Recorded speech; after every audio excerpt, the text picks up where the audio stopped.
Anxiety and overthinking. It's a battle your mind wasn't built to fight. That constant hum of what-ifs, the worst-case scenarios, it drains you, it steals your peace. But what if you had a manual for your own mind? A set of tools to calm that storm? That's the promise of Stoicism. It's not some dusty philosophy. It's a practical operating system. For mental resilience, nearly 2,000 years ago, the Roman Emperor Marcus Aurelius wrote that down. You have power over your mind, not outside events. Realize that, and you find strength. That idea is the key to everything we'll look at. In this video, you'll get 30 specific mental reframes drawn straight from Stoic wisdom. You can use them starting today to dismantle anxiety, to reclaim your focus. Ancient thinkers turned obstacles into fuel, and how you can learn to see your worries not as threats but as teachers. So, what's one thought that's been circling in your mind lately? Most anxiety comes from trying to control what you can't. That's the first Stoic reframe. Epictetus started with this division. Some things are up to us. Our opinions, our impulses, what we want, what we do. Everything else isn't. Our body, our property, our reputation, what other people say and do. He called it the dichotomy of control. Anxiety isn't random. It's what happens when you pour your energy into that second column. You exhaust yourself trying to manage outcomes you can't guarantee. You tie your peace to the weather, to traffic, to a coworker's mood, to the world's unpredictable reactions. The reframe is a shift in focus. It asks you to audit your own mind. Take a common worry, a big project at work. You're anxious about the final presentation. Will your manager approve it? Will it be successful? Now apply the filter. What's truly within your control? You can control the effort in your research. You can control the care in preparing your slides. You can control practicing your delivery. You can control showing up on time and giving it your full attention. That's your domain. What's outside your control? Your manager's private thoughts. Whether a colleague has a bad day and criticizes you, unexpected technical problems. The final decision, which rests with others, the future market reaction, that's not your domain. When you make this separation, something changes. The anxiety doesn't vanish, but it loses its chaotic power. Your job is no longer to ensure a specific outcome. Your job is to do your part with excellence and then meet whatever result follows with calm. As Epictetus said, make the best use of what is in your power and take the rest as it happens. Try this now. Think of 3 things on your mind. Write them down or just hold them. For each one, ask yourself, what part of this worry can I actually influence through my own choices? And what part depends on factors or people or luck that I can't command? This practice begins to quiet the noise. It returns your agency to you. It turns a sprawling problem into a clear set of tasks inside a circle you can actually manage. Anxiety sits inside a single moment, a tiny point in cosmic time. That's the second reframe, the view from above. Marcus Aurelius used this. He'd imagine lifting up away from the earth, looking down on cities, on empires, until all of it looked small, just brief movements on a sphere. He wrote that the earth is a point in the universe. And on that point, your corner is a tiny patch. He wasn't saying life is meaningless. He was correcting a distortion. Our minds magnify things. They make our dramas fill everything. A harsh comment feels world-ending. A failed project feels like a permanent stain. The view from above is the antidote to that. It's a deliberate shift. From the microscopic to the cosmic, like pulling back a camera lens, you're zoomed in on one pixel, one moment of fear. Now zoom out. See that moment in a day. That day in a year, that year in a long, winding life. Zoom out further. Your life is one of billions on a speck of a planet, orbiting a star in a galaxy among countless galaxies. The worry itself doesn't change, but its weight begins to dissolve. It's not about dismissing feelings, it's about context. Your stress over a presentation is happening on a tiny rock. Hurtling through vast, ancient space, that perspective shrinks the ego. It quiets the voice that screams this is everything. To make it practical, say you feel a knot of social anxiety. Before walking into a party, your mind races with what people might think. Apply the view, step outside the room mentally, see the building from the street, the city from the sky, the continent from space. From that distance, your discomfort is a tiny, silent blip. It doesn't erase the feeling, but it often takes the sharp edge off.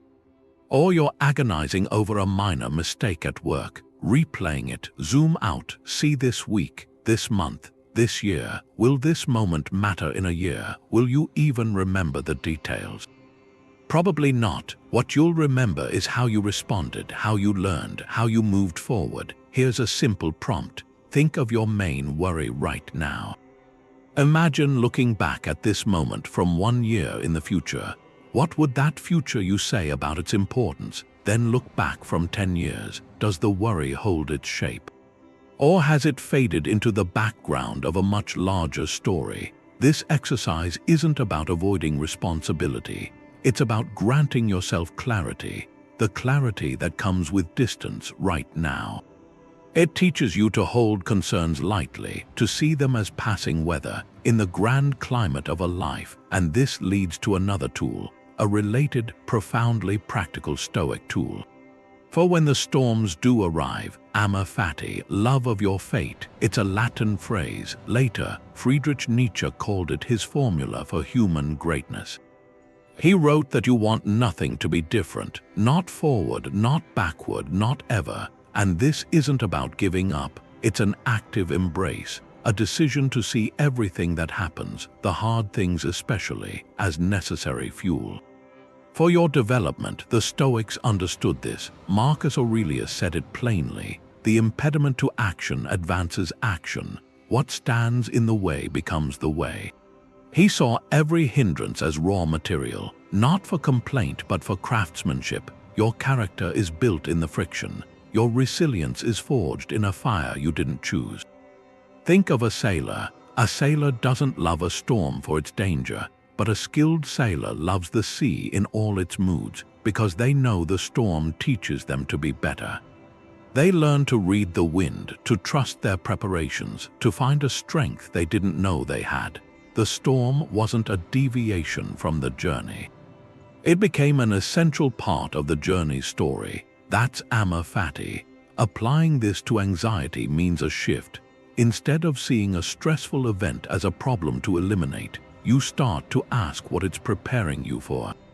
What quality it's demanding you develop. Take a modern example. You prepare intensely for a job interview. You do everything right. Then you get the rejection email. The immediate reaction is anxiety, self-doubt. What did I do wrong? Am I not good enough? This closes doors. The Amor Fati reframe interrupts that. It says to love this fate.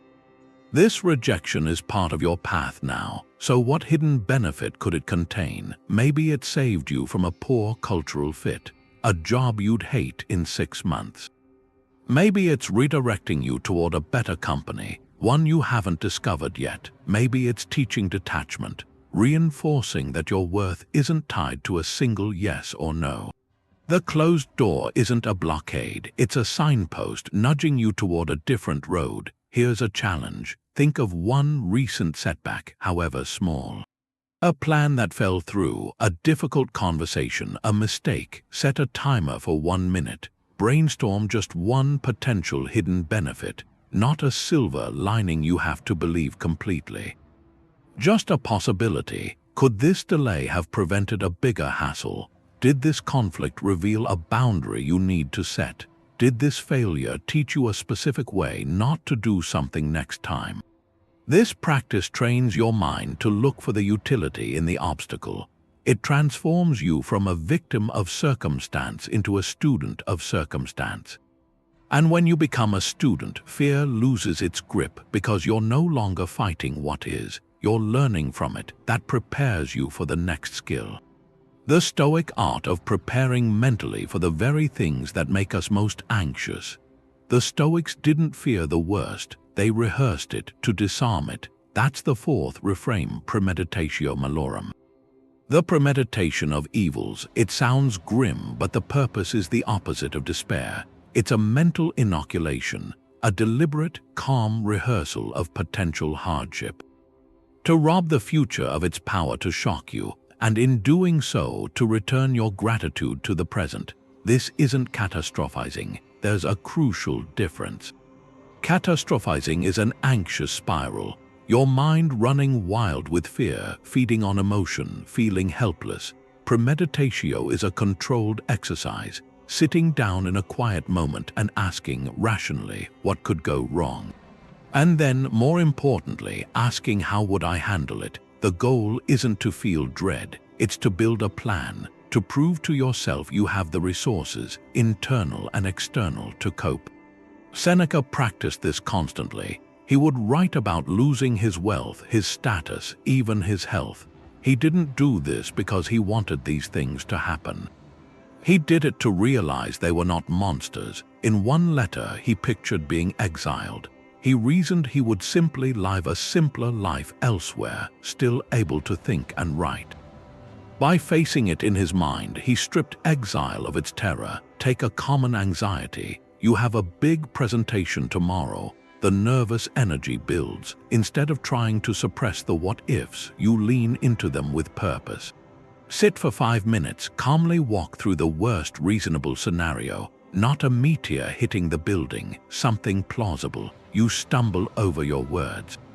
Your slides fail. Someone asks a question you can't answer. The room is unimpressed. Now pause and ask the Stoic question. If that happens, what virtue could I demonstrate? Could I show composure by calmly addressing the technical issue? Could I show humility by saying, "That's an excellent question. Let me look into that and follow up"? Could I show courage by simply finishing, thanking the audience, and learning from the experience? You realize the presentation isn't about perfection. It's about showing up with character, regardless of the outcome. The fear of looking foolish loses its sting because you've already faced a version of it and seen a path through. Or a deeper fear, the health of a loved one. The premeditatio here isn't to dwell on illness. It's to consciously acknowledge the fragility of life, which then transforms your interactions today. It asks, if I knew my time with this person was limited, how would I speak to them now? What petty grievance would I let go of? What appreciation would I express? The practice doesn't create sadness, it creates presence. It pulls you out of taking the current good for granted. So think of one thing you're anxious about this week. A meeting, a conversation, a result you're waiting for. Close your eyes for a moment, mentally walk through the specific outcome you fear, see it happening. Then shift your focus. Ask yourself, in that scenario, what is the one Stoic quality I could choose to embody? Resilience, acceptance, courage. See yourself choosing that response. This isn't inviting trouble. It's building an inner fortress so that no future event can truly ambush you. You've already been there in your mind, and you know the way out. This cultivated resilience changes how you stand in the world. It connects directly to how you perceive the obstacles in your path. Every storm has a lifespan. Even the one in your mind, that's the fifth reframe, this timeless anchor. This too shall pass. It's a Stoic echo of an ancient truth, the understanding that everything flows. The Greeks called it pantarei. Heraclitus said you can't step into the same river twice because fresh waters are always flowing in. And your anxiety, your stress, your darkest mood, that's the river. It feels solid, permanent, like a landscape you're trapped inside, but it's moving water. It's already changing, even while you feel its current. Marcus Aurelius meditated on this. He wrote to himself, remember that all is opinion. All you're distressed by is opinion, and you have the power to wipe it out, and consider the swiftness. How all things pass. He would look at the ceaseless change in the world, the rise and fall of empires, the lives of great men and women now dust, and he'd see his own troubles there, mirrored in that vast, gentle flow. Nothing is permanent, not your joy, and crucially, not your suffering. This realization, it isn't meant to make life feel meaningless. It's meant to grant perspective when you're drowning in a single moment. It's the difference between being a leaf tossed in a raging river and being the person standing on the bank, watching that leaf float by. You are both. You're the leaf and the observer. The practice is to remember the observer. Apply this to an acute anxiety attack. Your heart races, your thoughts spiral. The world feels like it's closing in. In that moment, it feels eternal, and the reframe is a single, quiet sentence repeated like a mantra. This is a wave, and it will recede. I am not the ocean, I am the shore. You don't fight the feeling, you just acknowledge its temporary nature. You watch the physiological symptoms, the tight chest, the shallow breath, and you note this is happening now. It has a beginning, a middle, and it will have an end. By naming its impermanence, you create a sliver of space between you and the panic. That space is where your power resides. For prolonged stress, like a difficult season at work or a personal conflict, the application is broader. You mark time. You remind yourself that no season lasts forever. Winter gives way to spring. The project deadline, however daunting, has a date. The difficult conversation once had will be in the past. This reframe stops you from projecting your current feeling onto an infinite future. You stop thinking, I will always feel this overwhelmed. You start thinking, I feel overwhelmed today in this situation which will change. So here's a reflective prompt. Look back, think of an anxiety from your past that once felt all-consuming, a heartbreak that seemed it would never heal, a financial worry that kept you up night after night, a period of uncertainty about your direction. Recall how present that pain felt. Now see it from where you stand today. The details have likely faded. The sharp edges are smoothed. It passed. It became a chapter, not the whole book. That same transformation is available for what you carry now. The worry you hold today is already in motion, already beginning its journey from the present into memory. This understanding doesn't erase pain, but it wraps it in the context of time, which is the gentlest healer of all. And this flow of time, it leads us directly to the next essential Stoic skill, the art of distinguishing what is merely happening from the story we tell ourselves about it. Your mind produces thoughts, and you're the one who watches them. That's the sixth reframe. It's really a shift in who you think you are. Anxiety can feel like a takeover, like a voice in your head you can't quiet, but Stoicism draws the map differently. It says there's the thought itself, and then there's you, the awareness that notices it. Your power isn't in stopping thoughts from appearing. That's just what the mind does. Your power is in changing how you relate to them. The Stoics had a word for this, proseuche. It means attention, mindfulness. It's the disciplined act of watching your own internal process. Epictetus set this foundation. He taught that people aren't disturbed by things, but by the views they take of them. So a thought enters, I am going to fail. That's just a sentence, a string of words. The suffering starts the moment you fuse with it, when you believe it's a prophecy. Accept it as a command. Start building a whole future on its premise. Proseuche is the practice of inserting a pause between the arrival of the thought and your endorsement of it. In that pause, you reclaim your freedom. Think of it like sitting by a window watching the sky. Thoughts are like clouds, some dark and heavy, some light and wispy. They drift into view. The practice is to simply note there's a dark cloud without getting up, without chasing it, without building a story that this cloud means a terrible storm is coming, that it'll ruin your whole day. You just watch it pass. It might be followed by another cloud and another. Your job isn't to control the weather of your mind. Your job is to remember you're the one sitting by the window.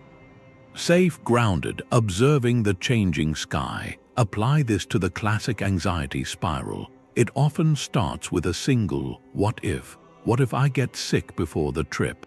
Immediately, the mind runs untethered. What if I have to cancel the flights, lose all that money, disappoint everyone? They'll think I'm unreliable. I'll miss this experience I've been waiting for. It will be a total disaster. Each thought feels like a logical, inevitable step. But with cognitive detachment, you learn to catch the chain at the first link. You notice the initial thought, you label it. There's a catastrophic what-if thought. You don't argue with it. You don't try to reason it away right then. You simply see it for what it is, a mental event, not a fact. That creates space to ask, is this thought useful? Does following it serve my peace or my preparation? Often the answer is no, and in that space you can choose to gently return your attention to your breath, to the room around you, to the task at hand. So here's a 1-minute experiment, a direct application of Promise. For the next 60 seconds, close your eyes if you're comfortable. Your only task is to notice your thoughts. Don't try to stop them, don't follow them down their paths, just observe them arising. When you notice you've been carried away by a story, and you will gently acknowledge it. And return to simply watching, no judgment, no frustration. You're training the muscle of the observer. This practice, done consistently, begins to rewire your default response. The anxious thoughts may still come, but they start to feel less like orders and more like suggestions, which you have the sovereign right to decline. This inner space is where true resilience is built, a quiet clearing in the midst of mental noise, and from this place of clearer observation, you gain a new ability. To examine the very stories you tell yourself and ask a simple, powerful question. In Stoicism, the obstacle isn't something blocking your path, it is the path. That's the 7th reframe. It completely inverts how we see difficulty. We tend to see obstacles as interruptions, as detours. Stoicism asks us to see them as the path itself.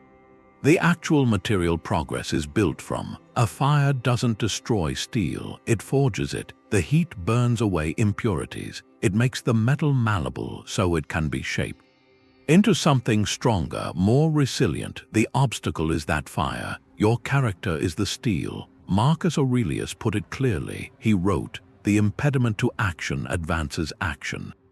What stands in the way becomes the way." He wasn't speaking in metaphors to feel better. He was stating a principle. A wall isn't just a wall. It's an invitation to build a ladder. To find a door, to develop the muscles to climb. The obstacle presents the exact curriculum you need to grow. Think of a creative block. You're trying to write or design or solve a problem. And you hit a wall. The blank page mocks you. The old solutions don't fit. The immediate reaction is frustration, anxiety, a story that you've lost your touch. The obstacle is the way reframe interrupts that story. It asks, what if this block is the essential part? What is it forcing you to do? Maybe it's forcing you to slow down, to research something new, to approach the problem from a stranger angle, to develop patience, to sit with uncertainty. The masterpiece wasn't waiting on the other side of the block. It was waiting inside the block, waiting for you to discover a new way of seeing, or take a professional setback. A project you champion gets cancelled. Resources are cut. Your initial plan is dead. The obstacle here is the dissolution of your expected path, so it becomes the way to what? To flexibility, to resourcefulness, to building a stronger case next time, to learning how to pivot without losing your purpose. The cancelled project wasn't a full stop. It was a comma, forcing you to write the next, possibly better, sentence. This reframe transforms your relationship with hardship. You stop asking, why is this happening to me? You start asking, what is this preparing me for? The answer is always a virtue: patience, courage, ingenuity, persistence, humility. The obstacle is a tailor-made drill, exercising a specific mental or emotional muscle you've neglected. So here's a reflective prompt. Name one current obstacle in your life. It can be large or small. A difficult person, a logistical problem, a skill you haven't mastered, an internal resistance. Now, define just one skill or quality this obstacle could help you develop. If you engaged with it as your teacher, not if it vanished, but if you worked with it, is it teaching you to communicate with more clarity, to plan with more foresight, to endure discomfort with more grace, to ask for help? Name that single potential gain. This simple act of reframing begins to change the energy, from fighting against a thing to working with a thing. The barrier becomes the bridge, and this understanding leads to the next practice: how to hold that bridge and everything else with the right kind of grip. The Stoics kept a skull on their desk, not to be morbid, to be alive. That's the 8th reframe, Memento Mori. Remember, you must die. At first, it seems like the opposite of an anxiety cure, a confrontation with the end, but for the Stoics, it wasn't a source of dread. It was a source of clarity, a tool to burn away the daily fog, to show you what actually deserves your attention. Contemplating mortality with a Stoic mind doesn't paralyze, it prioritizes. Seneca wrote about this. He argued it's not that we have a short time to live. It's that we waste so much of it. Life is long enough, he said, if you know how to use it. So the reminder of our finite time isn't a sentence, it's an invitation. An urgent one. It asks the most direct question: given that this will end, how will you spend the time you have? That question can reorganize your anxieties. Instantly, it separates the trivial from the essential, and most of what we lose sleep over it fails that test. Take procrastination. It's often fueled by a deep anxiety about starting something important.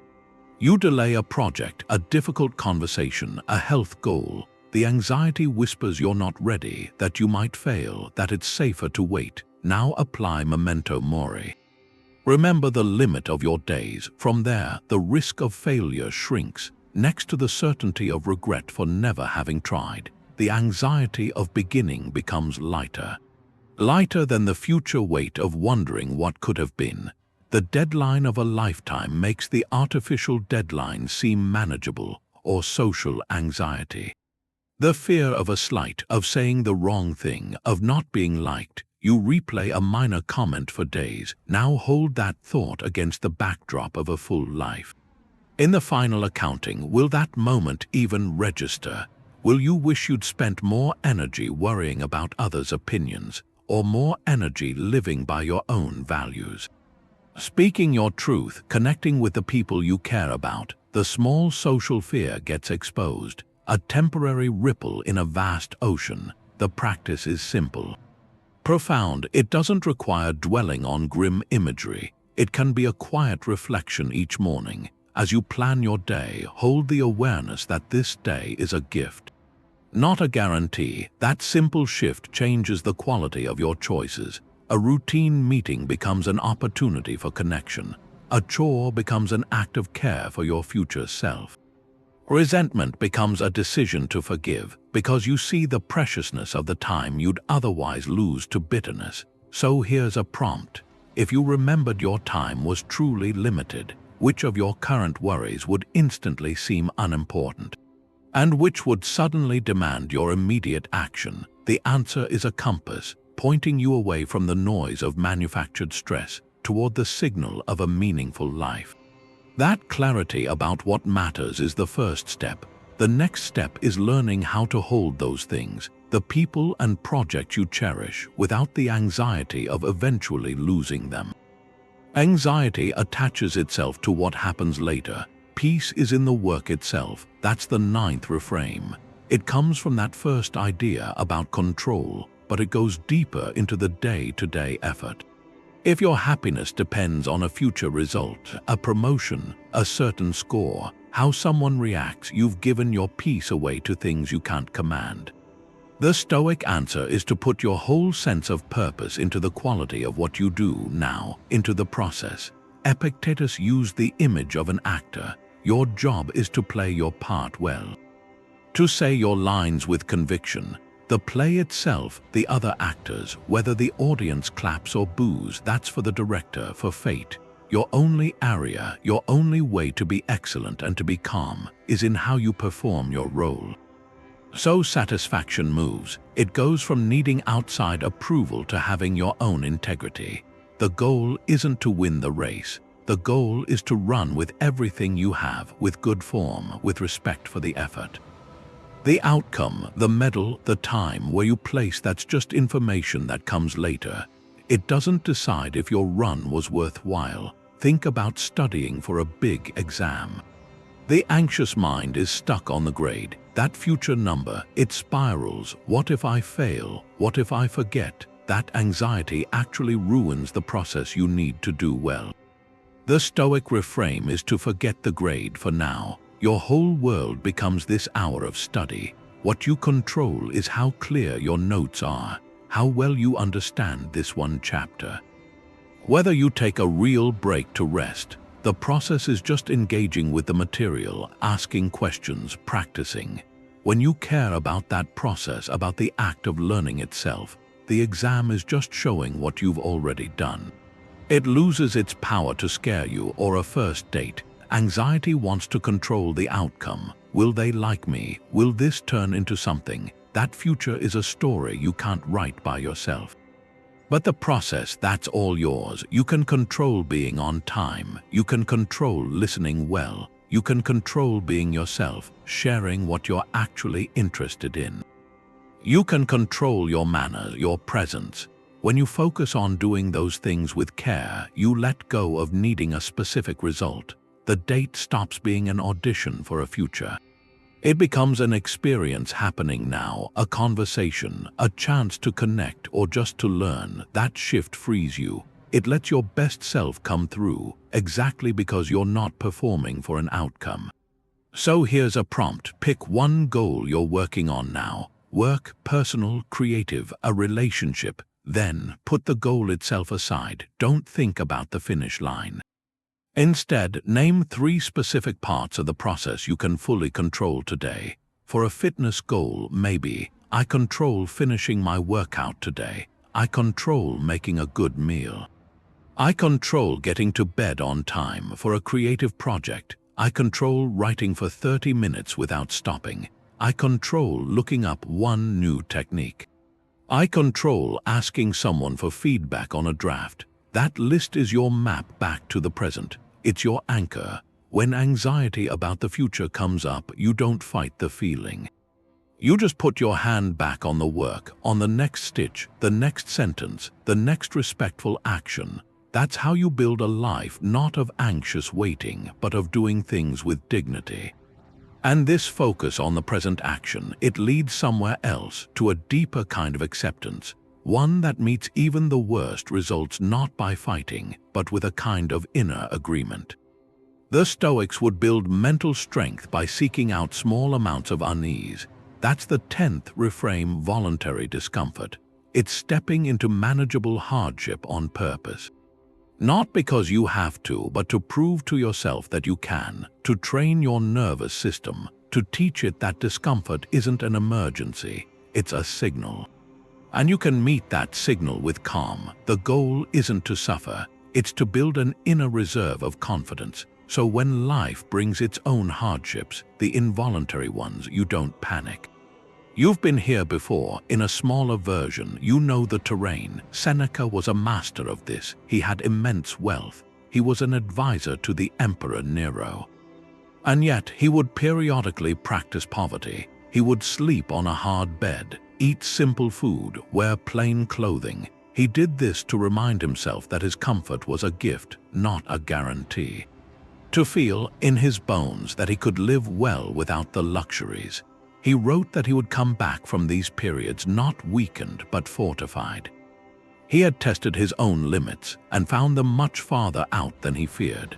The anxiety of losing his status or wealth lost its grip because he had already faced a version of that loss. And he had survived it just fine. Think of it like a vaccine. A tiny, controlled exposure to a virus trains your immune system to fight it. Voluntary discomfort is a psychological vaccine. A small, safe dose of stress or lack, and it trains your mind to handle bigger challenges. The cold shower is a classic modern example. The initial shock is real. Your body screams to get out, but if you stay and breathe through it, you accomplish two things. First, you prove your mind can override your instinct for comfort. Second, you learn the sensation, while intense, is temporary. It's not dangerous. You build a template, so the next time you face an unexpected cold, a broken heater, a rainy day, your reaction is different. You've already faced a version of this. You know you can handle it. The applications are everywhere. A digital detox for a weekend, intentionally leaving your phone in another room. The anxiety of missing out will surface, that feeling of being disconnected, and by sitting with that feeling, you learn it's just a feeling. It passes. You rediscover the quiet capacity of your own mind to entertain itself, skipping a meal, not out of neglect but as a conscious practice, to feel hunger and observe it without immediately satisfying it. This teaches you that you are more than your appetites, that you can experience a want without being ruled by it, taking the harder route, walking instead of driving for a short errand. Embracing the minor inconvenience to strengthen your resolve. So here's a direct challenge. This week, choose one small, voluntary discomfort to practice. Just one. It should be safe, legal, and genuinely a little challenging for you. Maybe it's waking up 30 minutes earlier than usual for 3 days. Maybe it's having a difficult conversation you've been avoiding. Maybe it's taking a cold shower for 1 minute.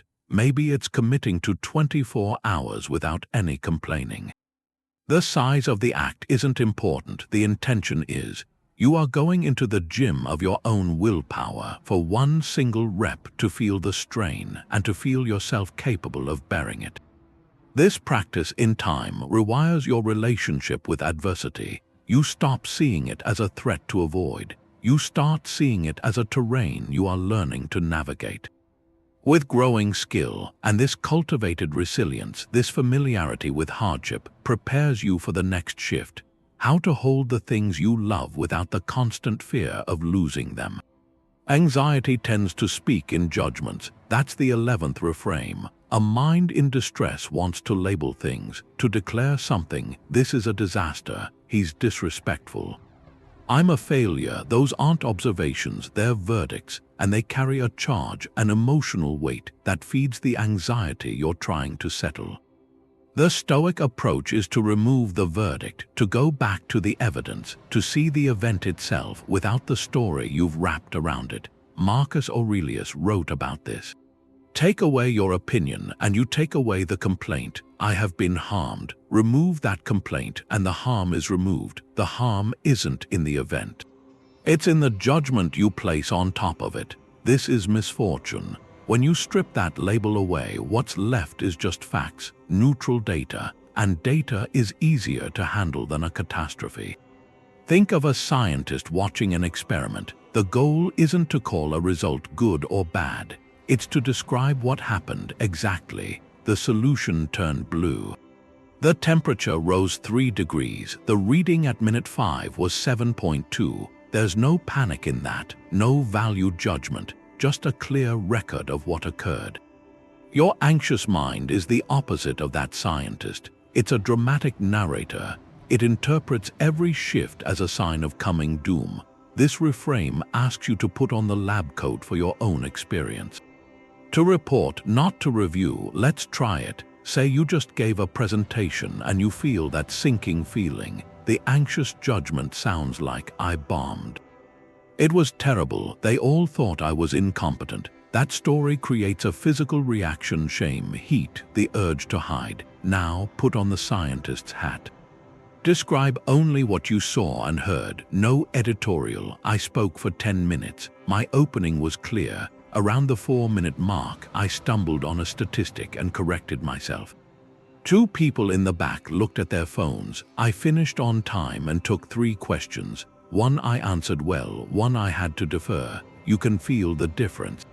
The second account is calm. It contains the same basic events, but it holds them lightly. It allows for nuance. It doesn't declare a total failure. It just reports the landscape. From that calm description, you can make a useful plan. Next time, I'll practice that statistic more. I'll prepare for likely questions. The anxiety has turned into information. Or take a social moment. Someone makes a comment that stings. The judgment is immediate. They were so rude. They meant to hurt me. That interpretation locks you into resentment. The descriptive reframe asks, what were the exact words? What was their tone? What was the context right before they spoke? Maybe the description becomes, they said. That report seemed rushed, in a flat tone, while looking at their computer screen, right after their own manager left the room. That doesn't excuse rudeness, but it removes the mind reading. It stops you from building a whole story about their intent. It returns the event to a manageable size. A single sentence in a specific moment. You can then decide how to respond, or if a response is even needed from a place of clarity, not hurt. So here's a prompt. Think of one recent anxious thought, a worry that felt heavy and real. Take out a piece of paper or open a note. Your task is to rewrite that thought as a scientist's report. Use only neutral, observable facts. No adjectives like awful or horrible. No mind reading about what others probably think. No final pronouncements about what it means for your future.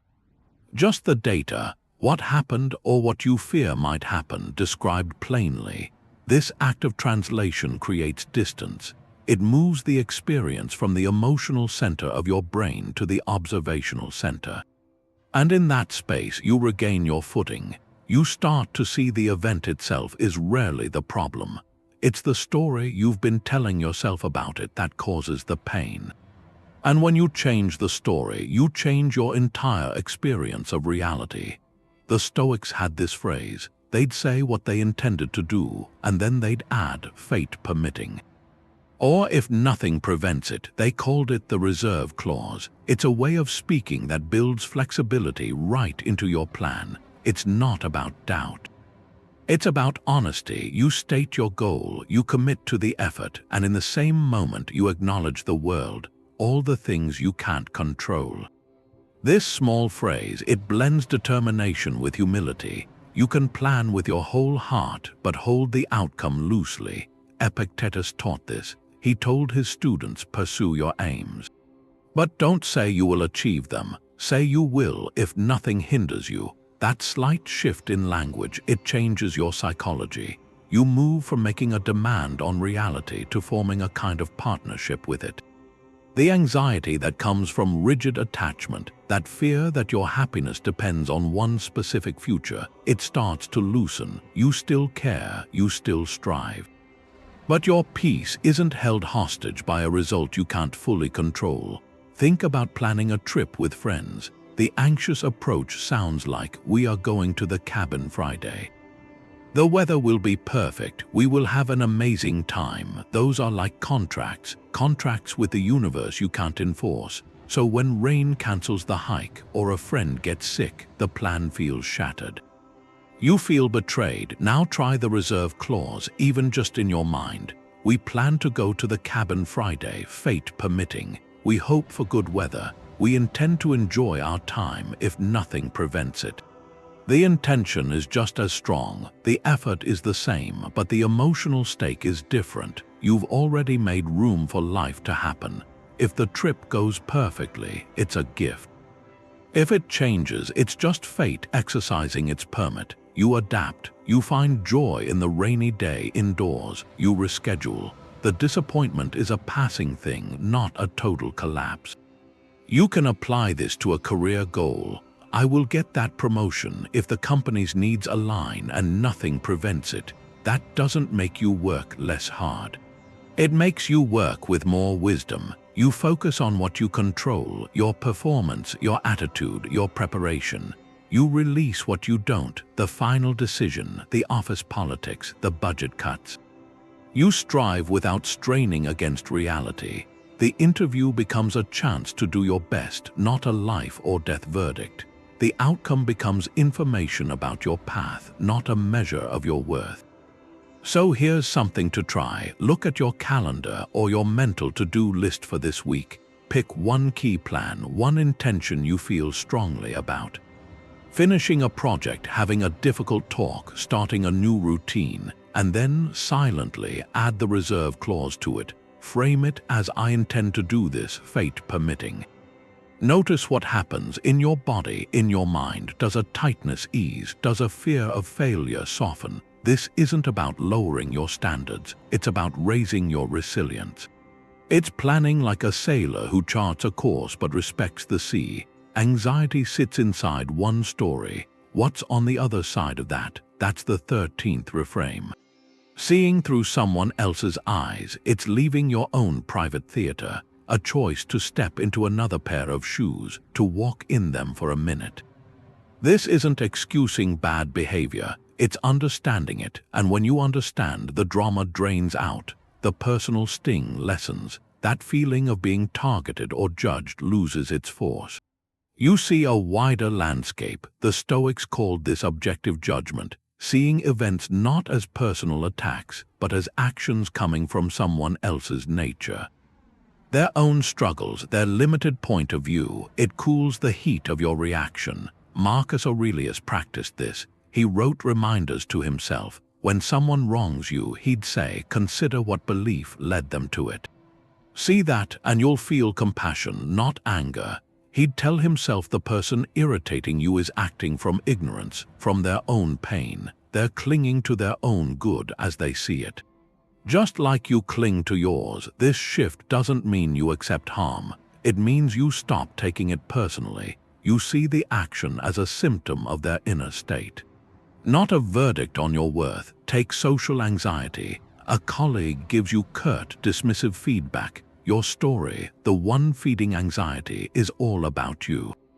They don't respect me. They think my work is bad. They're trying to undermine me. That story feels true. It knots your stomach. You rehearse arguments for days. Now step into their shoes just for a minute. What might be true from their side? Maybe they're under immense pressure from their boss, pressure you can't see. Maybe they got blunt feedback an hour before and are just parroting that tone. Maybe they're anxious about the project themselves. Their shortness is a mask for that fear. Maybe they're just not skilled at giving feedback with tact. None of this makes the feedback pleasant or their delivery acceptable, but it changes the meaning.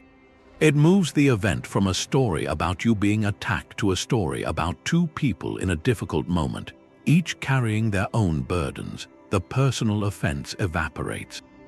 You're left with a simpler problem: how to address unhelpful communication, not an existential threat to your standing, or a friend who forgets an important date. Cancels plans last minute. The anxious story is they don't value me. I'm not a priority. The view from their side might show a chaotic week, a sick child, a work crisis they're embarrassed to talk about, or just a human error in an overloaded schedule. Seeing that doesn't mean you don't feel disappointed. It means you don't weave that disappointment into a story of personal rejection. So here's a prompt. Think of one current interpersonal worry, a friction with a partner, a family member, a coworker. Hold your own story about it lightly for a moment. Now write down a sentence or two. Describe the situation from the other person's likely perspective. Not what you fear they think, but what a compassionate observer might guess is happening for them. What pressures might they be under? What fears might be driving their behavior? What good intention might have gone off course? This act of perspective taking is a superpower for calm. It breaks the feedback loop of self-focused anxiety. It returns the situation to shared human experience, where misunderstandings are common, where intentions are often murky, even to the people holding them. When you can do this, you stop being a prisoner in your own story. You become a visitor in many, and that freedom lets you respond, not just react, to choose the next move from clarity, not from a wound. This clarity about others leads to a deeper question about yourself. How do you speak to yourself in these difficult moments? Events are neutral. That's the 14th reframe. It's not what happens, it's how you respond. That's the core of it. Your character, your peace, they aren't shaped by the random events of the world. They are built by your response, brick by brick. The Stoics had a word for this, proherses, your faculty of choice, your inner citadel. It's the one thing nothing outside can ever really touch. Unless you let it, Epictetus said it, men are disturbed not by things but by the views they take of them. The event itself is just an event, the rain falls. An email arrives, someone speaks. The disturbance comes from the view you attach, the story you tell, that this rain ruins your day, that this email is an attack. That those words define your worth. Your power is in the gap between the event and that view. In that space you have a choice, you always have a choice. Not over what happened, over what you do with it. Take two people in the same traffic jam. The first sees it as a personal injustice. They curse the other drivers. They white-knuckle the wheel, their heart races. They arrive angry, drained, late. The second person, same gridlock, takes a breath, accepts this is the next 20 minutes. Decides to use the time, puts on an audiobook, calls a relative, or just watches their own thoughts without getting swept away. They arrive at the same place, same time, but in a different state. The traffic didn't change, the response did, or professional criticism. One person hears constructive feedback and only hears rejection. Their story is, I'm a failure. This proves it. The anxiety that follows shuts down learning. Another person hears the same words and thinks, here's a map for getting better. Their story is, this is useful information. The feedback didn't change, the internal narrative did, and so the response did. Your response is where your freedom lies. That's where you exercise your humanity. A virtuous response isn't about being passive. It's about being purposeful. It could be setting a firm boundary. It could be compassionate listening. It could be decisive action, or it could be serene acceptance. The virtue is in aligning your response with your principles, not with your immediate emotions. So here's a prompt. Look back at a recent upset, a frustration from the past week. Play it back. Now ask, what was a more virtuous response I could have chosen? Not to judge the past self, to train the future self. Could it have been pausing for 3 breaths before speaking? Could it have been asking a clarifying question instead of assuming intent? Could it have been acknowledging the difficulty and then letting it go? This reflection builds muscle memory. It prepares you for the next test because there will be a next time. And when it comes, you'll have rehearsed a better way. You'll remember, the event is just the raw material. You are the craftsman. Gratitude is the quiet twin of anxiety. One lives on absence, the other on presence. This is the 15th reframe, negative visualization. It's a deliberate, gentle look at what could be lost. Not to invite fear, to ignite appreciation. The Stoics asked, what if you lost it, so you could love it more right now? It's the counterbalance to taking things for granted. It's different from the premeditation of evils. That was about preparing for adversity, building resilience. This is about savoring the ordinary. It's about turning your gaze to the good you already have. And seeing it clearly by holding its fragility in mind. Seneca wrote about this. He advised us to remember our loved ones are mortal, that they are given to us on loan. He didn't say this to make us sad. He said it to make us kind, to make us present, to stop us from wasting the moments we have, the precious, fleeting moments. Wasting them in petty arguments or distracted silence. He told his friend Lucilius to live with a thought that this day could be your last or theirs. That awareness, he promised, would make you a better friend, a better partner, a more attentive human being. Think of holding a glass of water, clear, cold water on a hot day. You can drink it without thought, or you can pause. You can consider the journey of that water, the fact that you have clean water at all, the miracle of your thirst being quenched.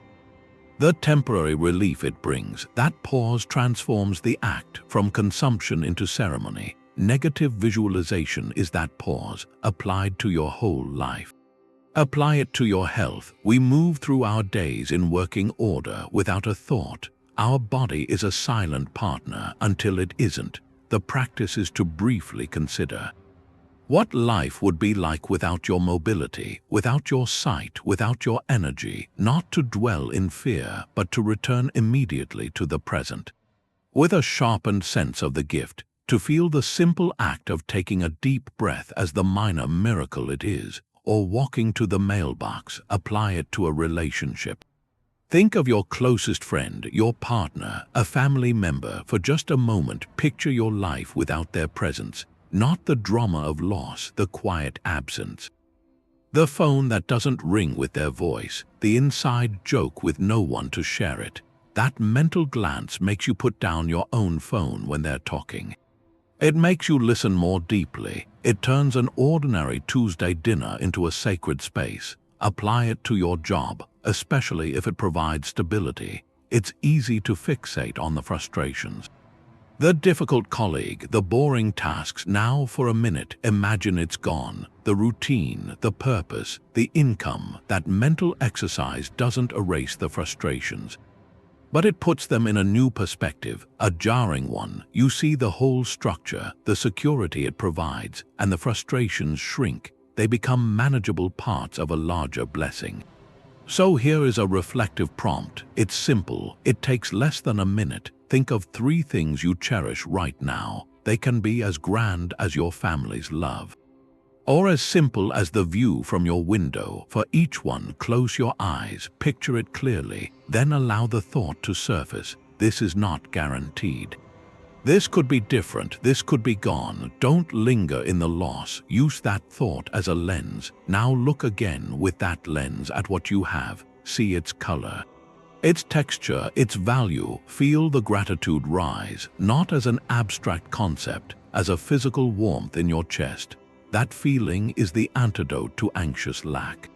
It grounds you in the abundant present. It teaches you that peace isn't found in acquiring more, but in fully seeing what is already yours. For a Stoic, failure is only a failure of character. That's the 16th reframe. It completely redefines success. It moves the finish line from outside you to inside you. Your duty isn't to win. Your duty is to run with virtue, to align your effort with wisdom, courage, justice, temperance. The outcome, the medal, the applause, those are outside your control. They're gifts or lessons. They're not the scorecard of your worth. Your integrity is the scorecard. This is a profound liberation from the anxiety of external validation. You stop asking, did I succeed? You start asking, did I act with honor? Marcus Aurelius wrote this reminder to himself during the chaos of war and politics. He said, "My duty is to be a good man." And he added, whether others are good or not, that's their own affair. His peace didn't depend on the virtue of the senators around him or the loyalty of his troops. It depended on his own commitment to his principles. In the middle of a corrupt court, his job was to remain just. In the face of provocation, his job was to remain temperate. The result of his decisions, whether a battle was won, whether a policy was popular, that was for history to judge. His only concern was the quality of his own choices. That's where he placed his sense of accomplishment. Think about a modern workplace dilemma. You see a colleague being unfairly blamed for a team mistake. Speaking up might not change the outcome. It might even make you temporarily unpopular with a manager. The anxious, outcome-focused mind hesitates. It calculates the risk. Will my words fix it? Will I be seen as a troublemaker? Will this hurt my own standing? That calculation is rooted in a definition of success as safety, approval, control. The Stoic reframe cuts through that. It asks a different question. What is the virtuous action here? Justice demands that credit and blame be assigned fairly.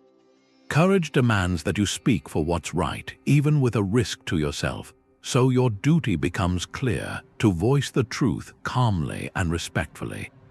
You do your duty, that is your success. Whether the manager listens, whether the blame is reassigned, whether your colleague thanks you, those are secondary. You have succeeded internally the moment you act with integrity. The external result is just data about the world you're operating in, or consider creative work. An artist who defines success as virality or sales is handing their piece to an unpredictable market. The anxiety is constant. Is this trending? Will people like it? That mindset often corrupts the work itself, making it desperate for approval. The Stoic artist redefines the mission. Success is creating something true. Something that expresses courage by being authentic. Something that exercises the temperance to refine it patiently. Something that serves the justice of their own vision. They pour their virtue into the process, then they release it. The public's reaction is information, not a verdict. A quiet, deeply personal piece that reaches only a few can be a monumental success if it was born of integrity. A viral sensation born from pandering can feel like an internal failure. This reframe turns every action into a kind of sacred practice.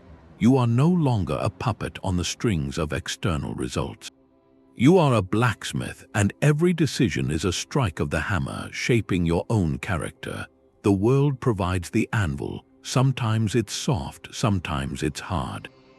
Your job is just to strike well, so here is a reflective prompt. Think of one significant action you took recently, a decision at work, in a relationship, with your health. Set aside the outcome for a moment. Just look at the action itself. Ask yourself, was it done with virtue, with wisdom, considering all you knew, with courage, facing a fear? With justice, being fair to others and yourself, with temperance, exercising restraint where needed. If you can answer yes, then you have already succeeded.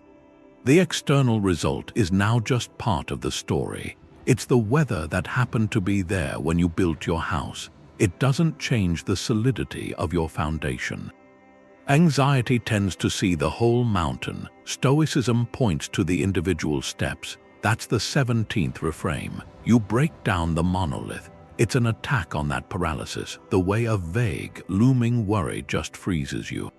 When a problem feels huge and shapeless, your mind makes it a single, terrifying thing. You can't fight a fog, but you can walk through it, one landmark at a time. This is the practical side of focusing on the present. You don't have to solve the entire future. You just need the next right action, the one small, concrete thing you can do today. Marcus Aurelius wrote about this. He said, "Don't disturb yourself by picturing your life as a whole. Don't assemble all the possible troubles in your mind. Instead, ask with each occurrence, what in this is unbearable? You'll be ashamed to admit defeat." He advised dealing with life piece by piece, because that's how it arrives. That's how you manage it. Think of a sculptor with a massive block of marble. The finished statue is invisible, intimidating. Anxiety whispers that you'll never make something beautiful from this. The Stoic sculptor doesn't stare at the whole block. They make one chip, then another. They focus on the shape emerging from this corner right now. The mountain becomes a series of deliberate strikes. Apply it to a modern monolith, the anxiety of a big move to a new city. It's not one thing. It's a swirling cloud of 100 unknowns. Where will I live? How will I find a job? Will I make friends? The monolithic view freezes you. The breakdown reframe asks you to sit with a piece of paper. Your job isn't to solve the move. Your job is to list its components. First, research. That's not one task, it's several. Look up 3 neighborhoods online tonight. Email 2 rental agencies tomorrow. Second, logistics. Create a packing list for 1 room. Schedule a donation pickup for old items. Third, connection. Reach out to 1 acquaintance already in that city.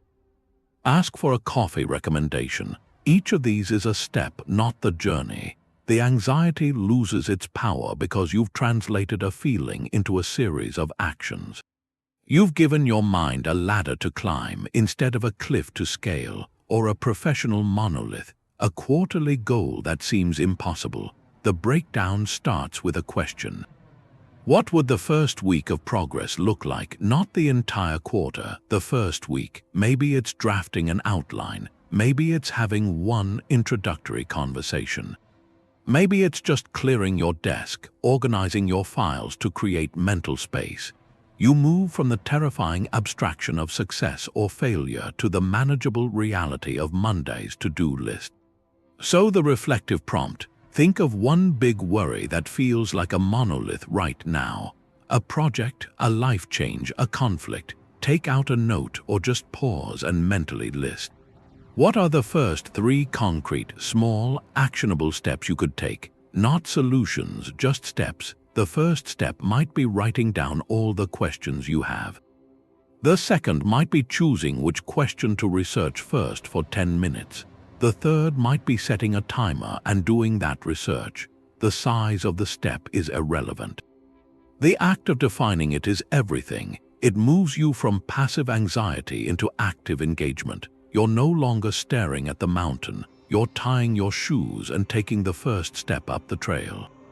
And with each step, the path behind you becomes solid ground, and the view ahead begins to clear.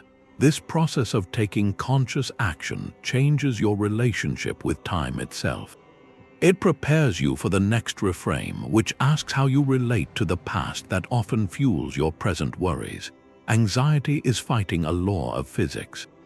Everything changes always. That's the 18th reframe. The universe isn't a photograph, it's a river, a constant flow, beautiful and sometimes terrifying. A process of becoming and dissolving. The Stoics saw that to suffer is to wish for that river to freeze, to demand the current hold still for your comfort. But the water keeps moving. Your resistance to that movement is where the pain is. Acceptance of the flow is where peace starts. Marcus Aurelius thought about this all the time. He wrote to himself, "Observe that everything is the result of a change. Get used to thinking nature loves nothing more than to change what exists, to make new things like it." The whole universe is a kind of perpetual recycling. Leaves fall to feed the soil for new growth. Empires rise and make way for others. Our own bodies aren't solid objects. They're temporary gatherings of atoms, a fleeting dance. To align with this truth is to stop arguing with reality, to stop expecting permanence where none exists. Your anxiety about change is a form of that argument. It's a small, internal protest against the most basic rule of everything. Think of a parent watching their child grow. There's a deep, bittersweet anxiety in it. You mourn the toddler who needed you for everything, even as you marvel at the capable teenager. The suffering comes from clinging to a phase, wishing you could pause time in that perfect, messy moment. The Stoic reframe is to see each stage not as a loss, but as the natural, necessary unfolding of a life. The toddler had to become the child must become the adult. Your love isn't meant to freeze them in time, it's meant to flow with them, celebrating each new bend in the river. Your job is to be the steady bank, not a dam trying to hold back the water, or a career shift. The industry changes, your role becomes obsolete. The anxiety screams that your identity is under threat. That all your hard work is being erased, but seen through universal change. This shift isn't a personal failure. It's the ecosystem evolving. The skills you built aren't lost. They're the soil from which new, different skills must now grow. The river has reached a rapid. You can fight the current, exhausting yourself trying to swim back upstream. Or you can turn face forward and learn to navigate the new terrain.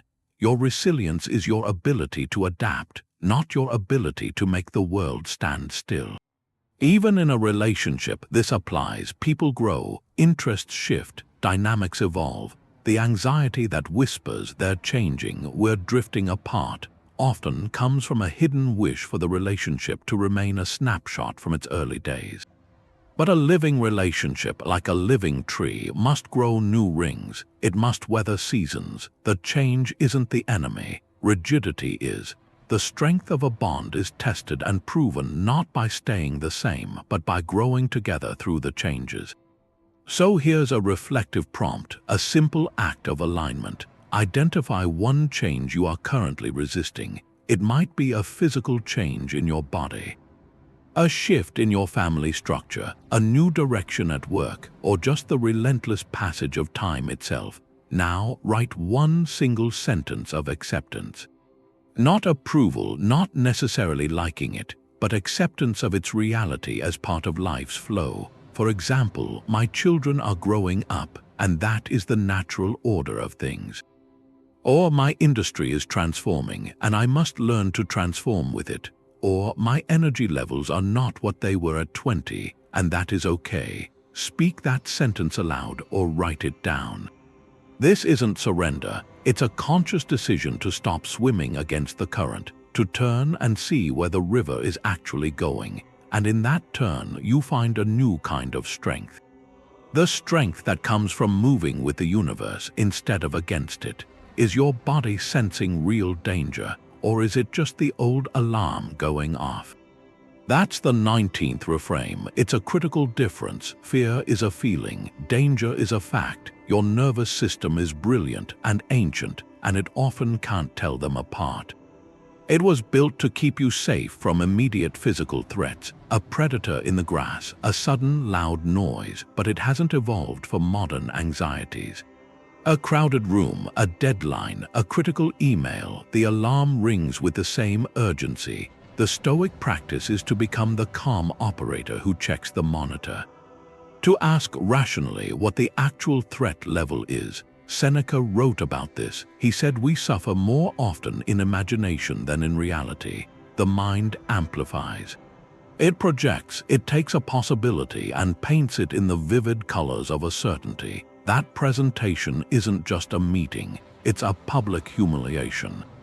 That awkward conversation isn't just discomfort, it's a catastrophe. The feeling of fear is real, the sweat, the racing heart, but the danger is often a phantom. A story you're telling yourself about the future. To apply this, you need 2 steps. First, acknowledge the fear. Don't fight it. Don't shame yourself for it. Just note, my alarm system is activated. Second, start the rational assessment. This is where you shift from the emotional brain to the logical one. You ask direct questions. What's the worst realistic outcome? What's the probability based on evidence, not emotion, that this will happen? What are the actual consequences if it does? Take public speaking, a classic fear, and compare it to a genuine physical threat. The fear feels similar. Butterflies, dry mouth, tension, but the danger assessment is worlds apart.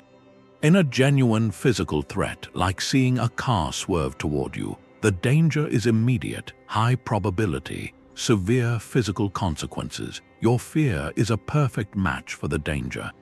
In public speaking, the worst realistic outcome is likely temporary embarrassment, a stumble, a forgetful moment. The probability of total, career-ending humiliation is incredibly low.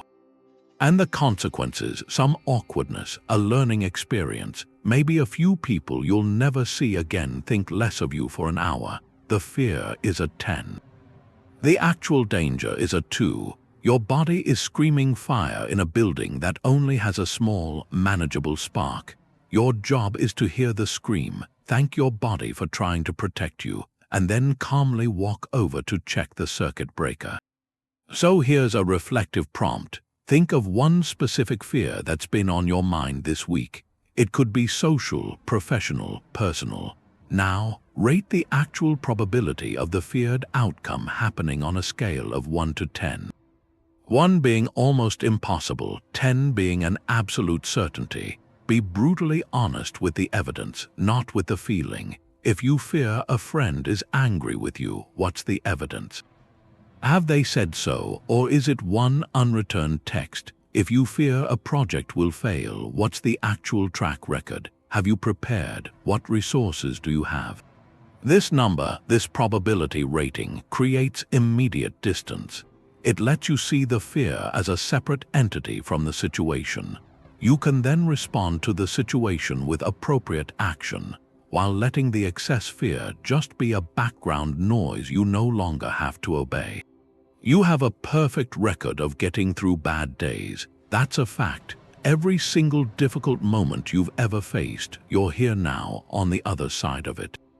This is the 20th reframe. It's an appeal to your own history. Anxiety tries to tell you the next challenge will break you, that this time you won't have what it takes. This exercise asks you to look at the evidence, to become a detective of your own resilience. The data is already in. You have a proven capacity to endure, to adapt, to find a way forward, even when you were sure you couldn't. The Stoics talked about an inner citadel, a core of rational strength. Marcus Aurelius would remind himself. He'd write that you have endured countless troubles by your own strength, and you have survived them. They haven't destroyed you. This wasn't about ego. It was about recalling a basic truth. Your rational mind has navigated storms before. It has resources you forget about when things are calm. By remembering those past navigations, you reinforce that core. You prove to your present anxiety that its predictions are statistically unsound. Think of a past crisis you thought you'd never get over, a painful breakup. In the middle of it, the future felt like a flat, gray landscape. The anxiety was constant, but you got through it day by day. You might have leaned on a friend, or thrown yourself into work, rediscovered an old hobby, or just learned to sit with the sadness until it began to soften. The specific actions matter less than the result. You survived. You are not in that moment anymore. That experience didn't just happen to you. You moved through it. You used strengths you may not have known you had. Patience, grief, eventual acceptance, or a professional blow, a job loss that felt like the ground vanishing. The anxiety about bills, about identity, was overwhelming. Yet you regrouped, you updated a resume, you made difficult calls, you faced rejection and kept going. You discovered a resilience, a scrappiness you didn't have to call on before. That period is now a chapter in your story, not your current reality. You didn't just endure it, you integrated it. It became part of who you are now. Someone who knows they can handle uncertainty. This reframe is practical. It's not about glorifying past pain. It's about auditing your own life for proof of concept. Your capacity isn't a theory, it's a documented history. So here's a prompt. Take a quiet moment, think back, list 3 specific challenges you've already overcome. They don't have to be monumental. A period of loneliness, a financial pinch, recovering from an illness, passing a difficult exam, mending a friendship. For each one, don't just name it. Briefly note one inequality you used to get through. Was it patience, humor, determination, the ability to ask for help? Write these down. This list is your personal resilience portfolio.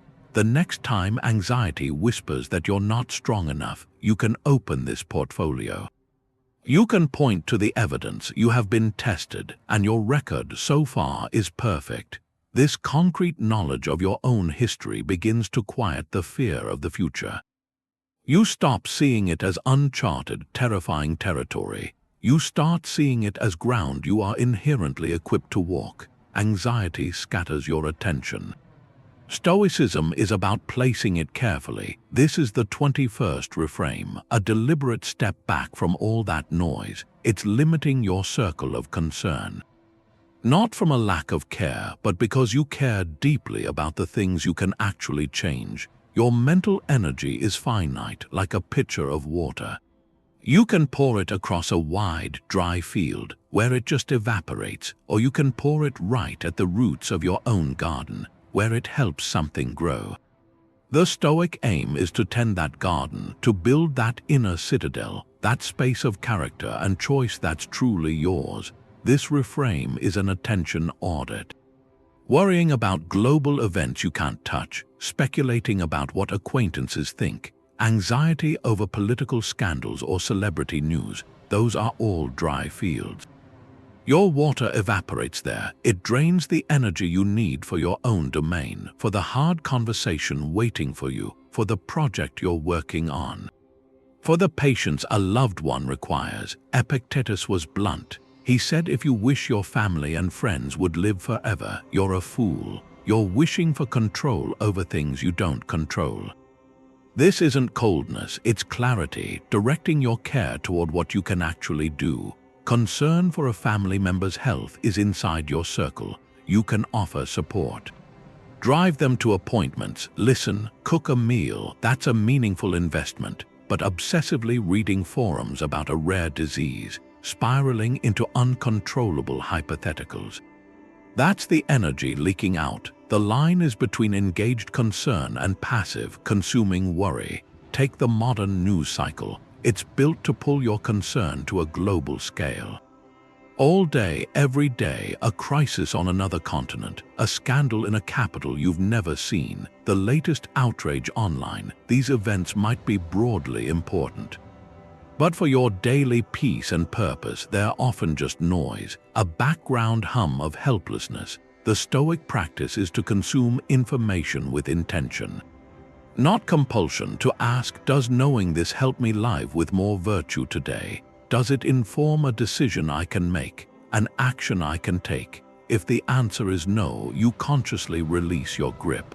You don't have to be indifferent, you just choose not to be consumed. So here's a prompt for today. Conduct a brief audit of your information feed. Scroll through your news or social media for 1 minute. Find one item firmly outside your circle of influence, a celebrity breakup, a faraway conflict you can't affect, a viral debate about something distant from your life. Now make a conscious choice. I see this, I acknowledge it exists, and I choose to release my mental investment in it right now. Don't fight the thought. Just gently return your focus to your own breath, to the room around you, to the next task on your own list. This small act of mental sovereignty reclaims your energy. It brings your attention back from the horizon to the ground beneath your own feet, where your real power to act and to live well has always been. The mind wants to judge first, to call things good or bad, and that binary, it creates a lot of emotional whiplash. The Stoics, they wouldn't call events good or bad. They used different words, useful or not useful. An event isn't a verdict, it's just material, and your job is to figure out how to work with it. That's the 20-second reframe. It asks for a kind of provisional neutrality, to hold off on that final judgment, maybe for years, to see how things might fit into a larger picture later. You step back from the emotional label, you create a pause, and in that pause you can ask a different question. Not is this good or bad, but how could this be useful for my growth? Marcus Aurelius centered his practice on this. He wrote that nothing is good or bad by itself, only our judgment makes it so. The event is just the event. The rain falls, the deal collapses, the invitation comes or it doesn't. The judgment, this is a disaster, this is a blessing, that's something your mind adds. And that addition is what creates the turbulence. The storm isn't in the sky, it's in the story you tell about the weather. Take a missed flight, the immediate reaction is bad. Frustrating, a waste, the story is one of setback. The neutral view just steps back, it sees the facts, you're at the airport and your plane has left. That's all. From that neutral place you can ask the Stoic question, how could this be useful? Maybe it's useful because it forces a pause you needed. A few unexpected quiet hours in a chaotic week. Maybe it's useful because it shows a flaw in your planning, teaching you to leave more buffer time. Maybe it's useful as a drill in patience, strengthening a muscle you'll need later. The missed flight hasn't changed, but your relationship to it shifts from resistance to inquiry, or a failed project. The judgment is failure, loss, embarrassment. The neutral view sees a completed experiment. Data has been gathered. The question becomes, what's the useful data here? What did this teach you about the market, or your team, or your own limits? The so-called failure becomes the most useful step toward a future success, because it gave you the exact, unvarnished information that an easy win never could. It removed illusions. That's incredibly useful material for building something real. So the prompt is this. Think of one recent event you instinctively called bad. A disappointment, a friction, a plan that fell apart. Hold it in your mind. Now, set the label aside for a moment. See the event as a neutral fact. Then, brainstorm one single way this could be useful for your development. Not in a vague, positive way. Be specific. Could it be useful for teaching you to communicate more clearly next time? Could it be useful for showing you who your real allies are? Could it be useful for revealing a personal limit you need to either accept or work on? Find that one potential use. This practice doesn't erase difficulty. It installs a filter. It trains you to meet life not as a judge handing down sentences, but as an artisan looking at raw materials, asking what can be built here. The past is memory, the future is imagination. Your life happens here in this single point, this fleeting point of now. That's the 23rd reframe. The present is the only territory you actually possess. Anxiety is a time traveler. It lives in a future it can't control, or it dwells in a past it can't change. And in that frantic journey, it abandons the only place where you have any real power. The Stoics understood this. Their practice, proseuche, this discipline of attention, was a practice of returning. Again and again, to the reality of this moment, to the sensations in your body, to the task right in front of your hands, to the person actually speaking to you. Not the ghost of yesterday's conversation, not tomorrow's potential conflict, the real one, right now. Seneca saw how we squander this ground. He wrote that we are always arranging our lives, but never living. We postpone our existence. We tell ourselves we'll begin to live once we get that promotion, once we retire, once the children are grown. We treat the present like a troublesome hallway. A place we hurry through to get to the important room, but the hallway is the entire house. This breath is your life. This feeling of the chair beneath you, that's your reality. The future you're worrying about when it arrives will be another present moment. And if you haven't learned to be there, you'll just worry about the next one. It's a cycle of missing your own life. The practical application is a form of gentle capture. When you feel anxiety pulling you into tomorrow's problems or yesterday's regrets, you perform a simple act. An act of reclamation. You anchor yourself in sensory reality. You don't argue with the thoughts. You don't try to make them stop. You just shift the weight of your attention. From the story in your head to the evidence of your senses. So here's a grounding exercise for any moment of overwhelm. It takes less than a minute. Wherever you are, whatever you're doing, you can do this. First, pause. Take one slow, deliberate breath. Then, name 3 things you can see. Not just glance at, but truly see. The grain of the wood on your desk, the way the light falls across the floor, the specific green of a plant leaf. Name them silently. Next, name 2 things you can hear. The distant hum of an appliance, the sound of your own breathing, the rustle of fabric. Finally, name 1 thing you can feel physically, the texture of your shirt against your skin. The solidity of the floor under your feet, the warmth or coolness of the air on your face. This isn't a magic trick to erase anxiety. It's a steering maneuver. You are physically redirecting your brain's processing power from the abstract, fearful narratives of the future to the concrete, neutral data of the present. The anxious thoughts may still be there, chattering in the background, but you've just turned down their volume by turning up the volume on reality. You've reminded your nervous system that you are here. In a body, in a room, and in this moment you are fundamentally safe. The work that needs doing, the conversations that need having, they all exist in a series of future present moments. You can only meet them when you arrive there. Your job is to arrive fully in this one first, to build the skill of being here, so that when you get there, you'll know how to be there too. You can build a reputation for a lifetime, and a fool can wreck it in a minute. So why would your peace depend on that? This is the 24th reframe. It comes straight from the first principle, the control dichotomy, but it goes right to the center of social anxiety. Your reputation, what people think of you, that's in the column of things not up to you. It always has been. Your character, your actions, your intentions, those are yours. How people receive them, how they interpret them, the gossip, that's the territory of other minds. And you can't govern other minds. Trying to is like shouting at the wind to control it. It just tires you out, nothing changes. Epictetus was blunt about this.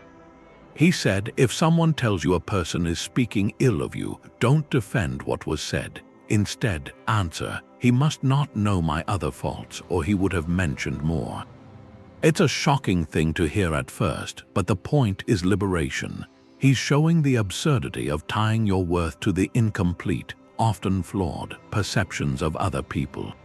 Your reputation is their story about you. It's filtered through their biases, their moods, their own insecurities. Your job isn't to manage that story. Your job is to live your own story with integrity. Let the chips of reputation fall where they may. Think about social media. It's a reputation factory. You post a thought, a photo, some news, and then you wait for the likes, the comments, the anxiety builds. Why isn't this getting traction? Did that one vague reply mean they're angry with me? You've just handed your emotional state over to 1,000 strangers. The Stoic reframe asks you to check the transaction. What did you control? You controlled the act of posting. Something you believed was true or beautiful or worth sharing. That's it. Everything else, the algorithms, the followers' moods, the cultural moment, that's entirely outside your command. Post with virtue, then log off. The reaction is not your report card or take a workplace meeting. You have a contrary idea. The anxious mind hesitates.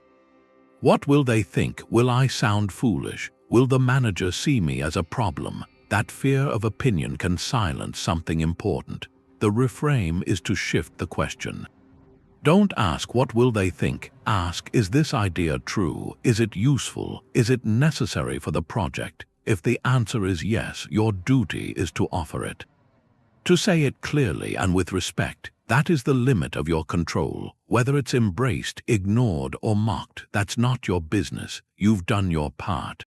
You acted with courage. You contributed to the common good. The rest is noise. So the prompt is this. What's one action you're avoiding right now, purely from fear of what others might think or say? It could be sending that email, wearing that outfit, starting that project, ending that draining friendship. Hold that action in your mind. Now, for a moment, let the fear of opinion vanish. Imagine it dissolving like mist. In that clear space, what would you do? What would the version of you, guided only by your own virtue and purpose, choose? That vision is your compass. The fear is just weather. It may blow hard, but it doesn't change where true north is. Your reputation is not your identity. It's an echo, sometimes clear, often distorted, of a sound you made a long time ago. You can only ever be responsible for the sound itself. Anxiety tells you you're alone. But Stoicism offers a different view, that you're a thread in a larger tapestry. That's the 25th reframe, Sympatheia. It's a Greek word. It means mutual interdependence, a sense of shared fate. The Stoics pictured the universe as one living organism, and every person, every creature, every star as part of that body. Marcus Aurelius wrote about this. He said, what doesn't help the hive doesn't help the bee, and he saw humanity as a great tree. The leaves look separate, but they draw from the same root. They are fed by the same sap. They move together in the same wind. When you feel isolated in worry, it's because you've forgotten you're a leaf. You're only seeing your own trembling. But the whole tree is there, holding you. Anxiety shrinks your world. It makes your problem the only thing. Sympatheia expands it again. It asks you to look up from your private struggle, to see the constellation of struggles around you. You aren't the first to feel this fear. You won't be the last. This worry connects you to millions of others. Across time, across space, people who felt the same tightness in their chest, the same doubt, the same longing for peace. That connection doesn't minimize your pain. It dignifies it. It places it inside a shared human story. It turns isolation into fellowship. Think of stage fright, standing backstage, heart pounding. It feels like a uniquely personal torture. Now apply Sympatheia. Think of every performer who ever stood in that same dark wing. From an ancient Greek actor in an amphitheater to a musician in a club last night. They all felt some version of this. Your fear isn't a sign of weakness, it's a sign of participation. You're taking your turn in a timeless ritual, stepping into the light even with trembling hands. That shared experience becomes an invisible support. You aren't alone on that stage. You're accompanied by the quiet courage of everyone who came before. Or take a more private anxiety, like financial insecurity. The fear can be crushing, deeply shameful. It makes you feel you've failed where others succeeded. Sympatheia pulls back the curtain. It shows you this worry is a universal thread. For every person displaying wealth, there are countless others on that same precarious edge. This doesn't solve the budget, but it dissolves the shame. The problem stays a practical one, but the story around it changes, from a narrative of solitary failure to one of common human challenge. A challenge faced by families, artists, students, retirees, people in every culture throughout history. You're in a very large, very understanding club. So here's a reflective prompt, a direct application of Sympatheia. Bring to mind your main worry right now, hold it gently, and ask yourself, how many people at this very moment are facing something similar? Not the exact same circumstances, but the same core feeling: uncertainty, fear of loss, longing for safety. Don't calculate a number, just feel the scale. Feel the vast, silent fellowship of worry. You are one point in that constellation. Your light flickers, but you're part of the pattern. That realization softens the edges of loneliness. It replaces "why me" with a quieter thought. This too is part of being human, and from that place of connection, a different strength can grow, not the strength of solitary endurance. Strength drawn from a shared root. A Stoic is like a general of their own mind. That's the idea. Your energy, your focus, your emotional reserves, they're your army. And a wise general doesn't defend every inch of borderland. They fortify the citadel, they protect the vital lines, they let the unimportant skirmishes fade away. Stoicism gives you the map for this. It's the classification of indifference. Some things are preferred indifference: health, wealth, a good reputation. They're nice to have, they make life smoother, but they aren't inherently good. They don't define your virtue. Then there are dispreferred: indifference. Illness, poverty, criticism, they're uncomfortable. We avoid them, but they aren't inherently evil. They don't corrupt your character. The good and the evil, they only reside in your choices. Your judgments, your intentions. So the battle is only worth fighting when virtue is at stake. When your character, your justice, your courage is being challenged. Everything else is just noise, a disturbance in the territory of indifference. Applying this is a daily exercise. You audit the conflicts that consume your mental space. You ask a simple question: is my virtue on the line here, or am I just attached to a preferred indifferent? Take the online argument. A stranger posts an opinion you find wrong. The urge to engage, to correct, to win is powerful. It feels like a battle for truth, but pause, apply the filter. Is this a battle for your virtue? Is your character being tested, or are you just attached to being right, to having your view validated? Both of those are preferred indifference. The energy you'd pour into that debate is energy taken from a real conversation. From a creative project, from your own peace. The wise general sees the terrain. It's a swamp. There's no strategic value. They order a retreat. Now contrast that. You witness a coworker being unfairly bullied. Speaking up carries a risk. It might be uncomfortable. It might make you temporarily unpopular. Here, virtue is directly on the line. Justice demands a defense. Courage demands you face the social risk. This battle is worth your energy. This is where you deploy your troops. The outcome, whether the bullying stops, whether you're thanked, that's an indifferent. The act of standing up is the good. That's where your moral victory lies. So the prompt is this practical audit. Take a moment. List the top 3 mental battles you're currently fighting.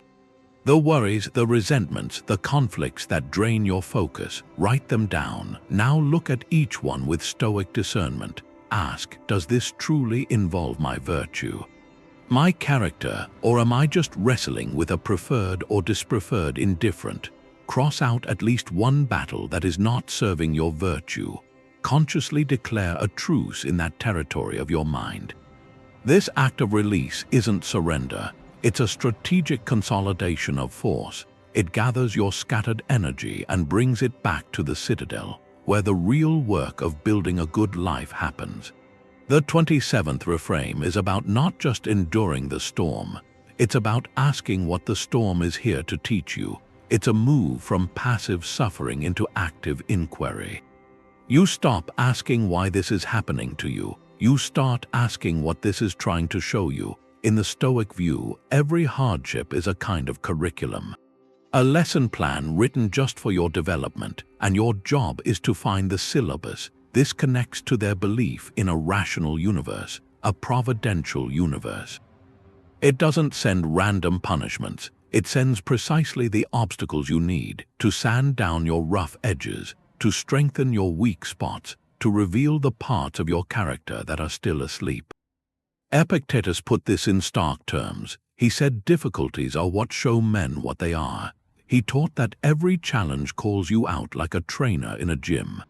It points to a specific muscle and says, here, this one. This is the one we're working on today. That insult becomes a drill for your patience. That setback is a weight for your resilience.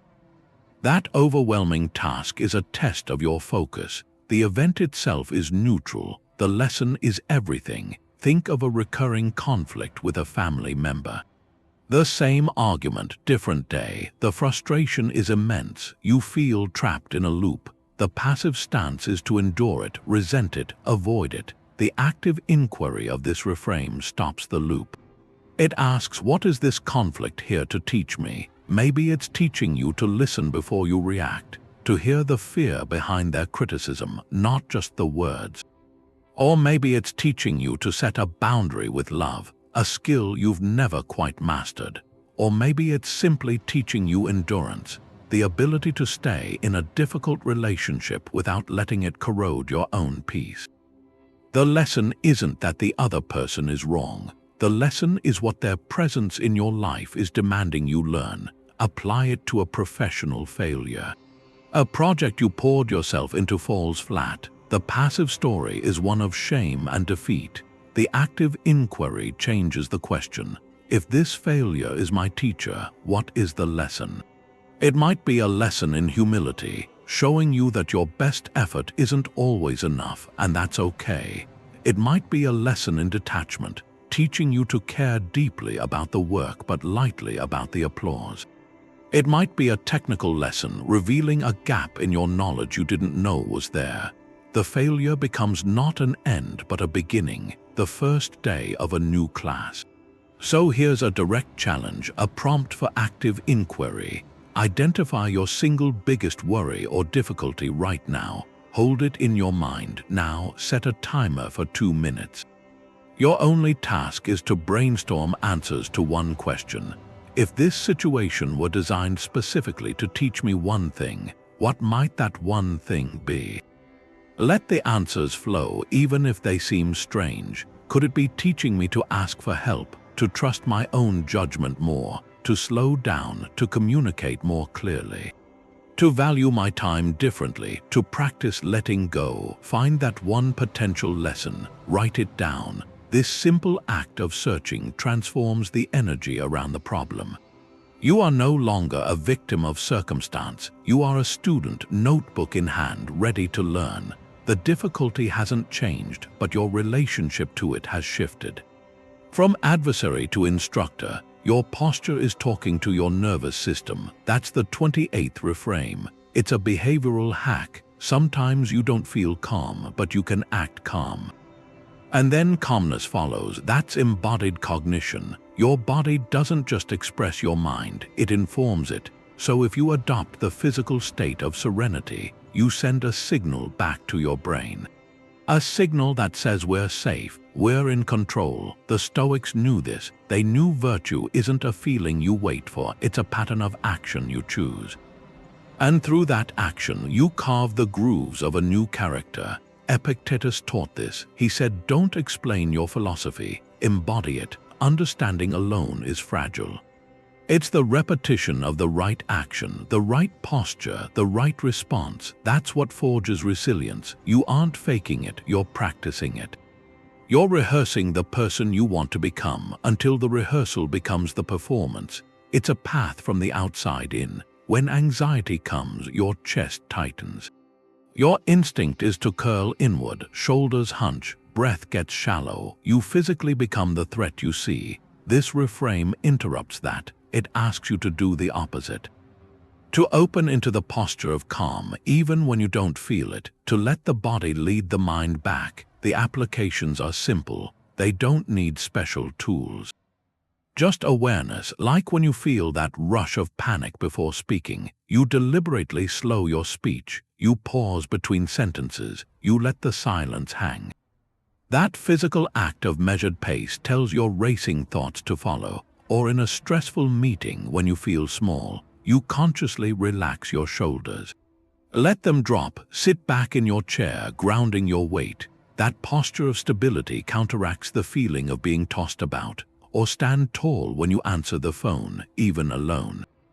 Squaring your shoulders, lifting your chin, it changes your voice. It projects a confidence that starts to seep inward.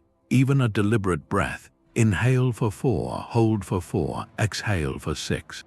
That's not just breathing, it's an action, the action of a person not in emergency mode. You are performing calm, and the mind over time gets the memo. So here's a 1-minute practice. Before the day ends, choose one as if action. Decide the next time you feel a flicker of anxiety, you'll do this single physical thing.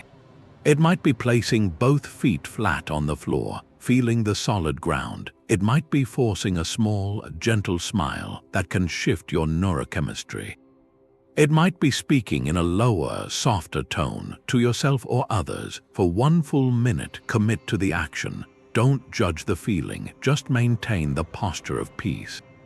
You aren't denying the anxiety. You're creating a new channel for your energy to flow. You're showing your nervous system another way to be. And with each repetition, the path gets clearer. Wider, more familiar, this conscious shaping of action prepares you for the next reframe, the one that asks you to look directly at what you fear and call it by its true, often smaller, name. Anxiety tends to look up at what's missing. Gratitude looks down at what's already provided. That's the 29th reframe. It's about that comparative instinct we all have. Our minds are built to compare. It's a survival tool, but now it's almost always pointed upward at the neighbor's nicer car, the colleague's faster promotion, the friend's perfect-seeming family. That upward gaze creates a permanent sense of lack, a constant hum of not enough. Stoicism doesn't say to stop comparing. It says to point the compass somewhere else, to look at what you have and to see it through the eyes of someone who has less. This isn't about feeling superior. It's not schadenfreude, it's about correcting a distortion, restoring a true sense of scale to your blessings. Seneca wrote about this. He said, set aside a certain number of days. Be content with the scantiest fare, the cheapest, and after that you'll understand. A man's peace of mind does not come from wealth, but beyond that practice, he suggested a simple mental shift. He told his friend to consider how many people would see his current life as lavish, how many would dream of his simple meal, his secure roof, his freedom from immediate want.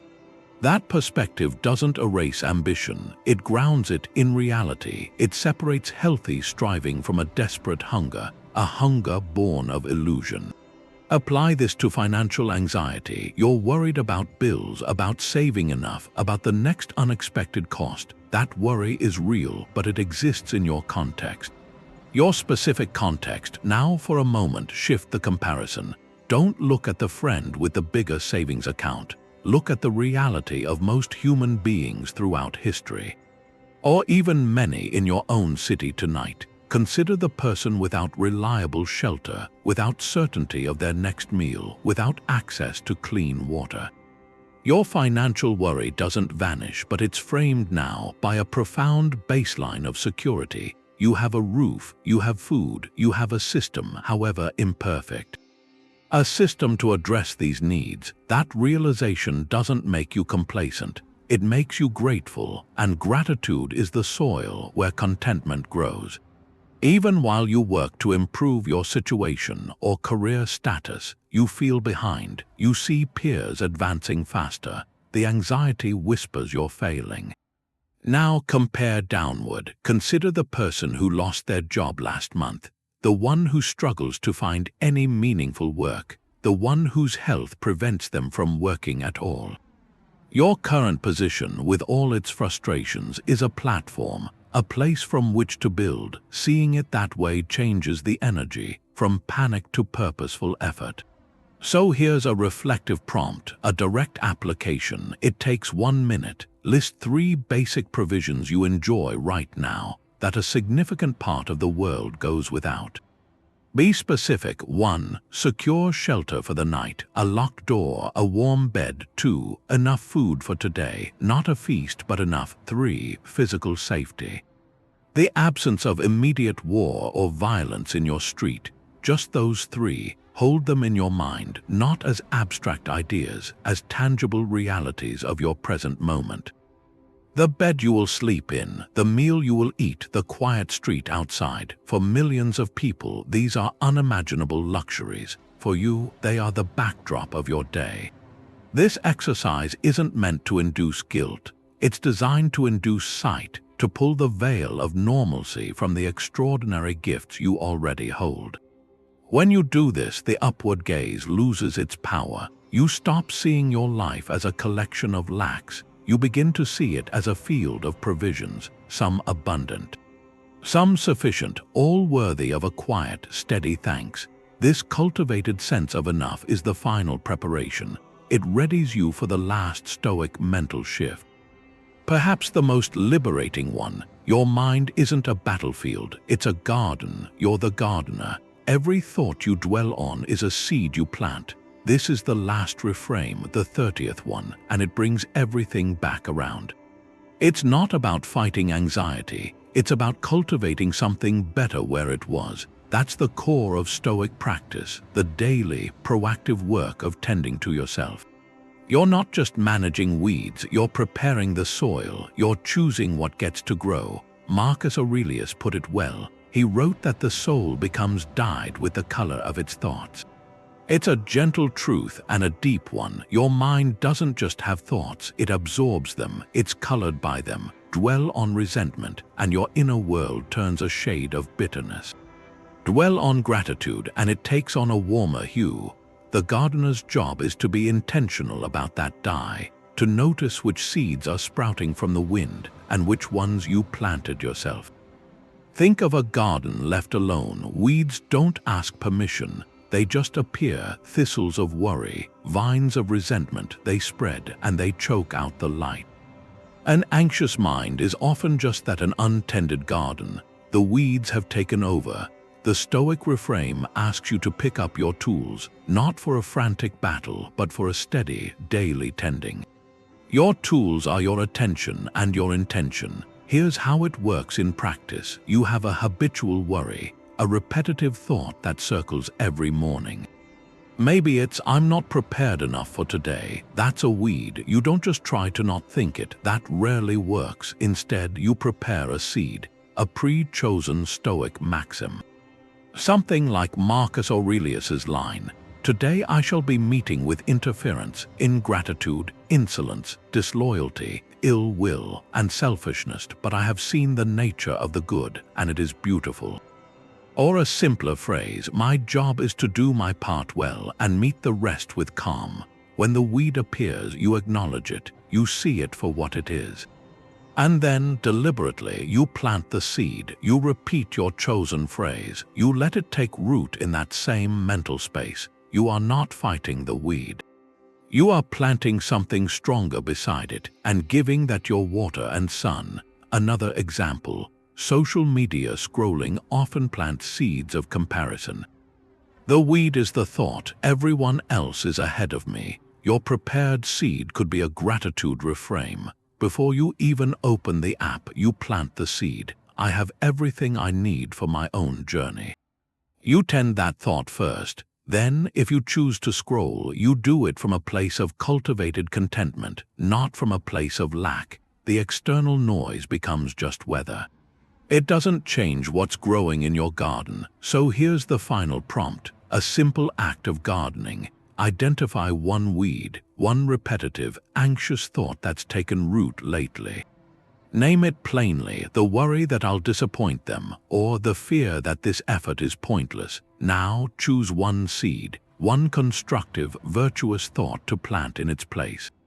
It could be a line from these reframes, I control my effort, not the outcome, or this too shall pass, or simply, I am capable of handling what comes.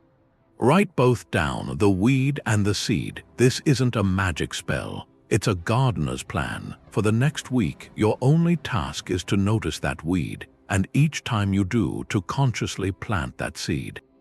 To say it, to write it, to think it with intention, you are dyeing your soul with a new color, one deliberate choice at a time. That's the essence of the Stoic path.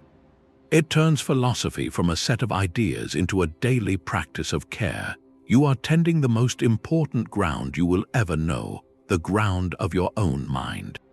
And from that well-tended soil, everything else grows: your peace, your resilience, your capacity for joy. The real work starts after the video. It's not about gathering a list of ideas. It's a change in how you see things, a move away from treating anxiety like an emergency towards seeing it as information, a signal you can learn to read. It's a call to use your own agency. These reframes aren't a cure. They won't make life worry-free. They're tools for building resilience. They're practices. Exercises for the most important muscle, your ability to choose your response. That's the promise, not a life without difficulty, but an inner freedom. A kind of calm, a citadel that no outside storm can really touch. You build it, one deliberate thought at a time. So where to begin? You don't need all 30. Trying to master them all would just create its own anxiety. Look back, which 2 or 3 reframes landed, which one made you pause. Maybe it was the control dichotomy. That simple power, or the view from above, that shift in perspective. It could have been Amor Fati, loving what happens, or the practice of sensory awareness. Grounding yourself, start there with just those 2 or 3. Write them on a note, put it where you'll see it. For 1 week, make them your daily drill.